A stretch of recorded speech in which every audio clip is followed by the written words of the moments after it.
आजचा कायदेशीर प्रश्न, एका घटनेने संपूर्ण भारताचा फौजदारी कायदा बदलला, हे तुम्हाला माहिती आहे का?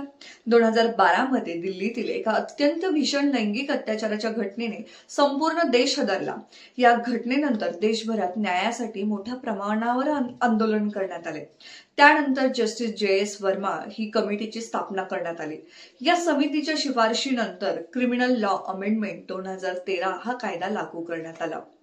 त्यानंतर म्हणजे या सुधारणेनंतर स्टॉकिंगला स्वतंत्र गुन्हा म्हणून मान्यता मिळाली.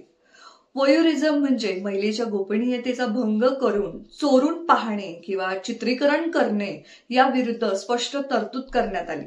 ऍसिड अटॅकसाठी स्वतंत्र गुन्हा आणि कठोर शिक्षेची तरतूद करण्यात आली. लैंगिक अत्याचाराशी संबंधित आणि कायदेशीर तरतुदी अधिक मजबूत करण्यात आल्या.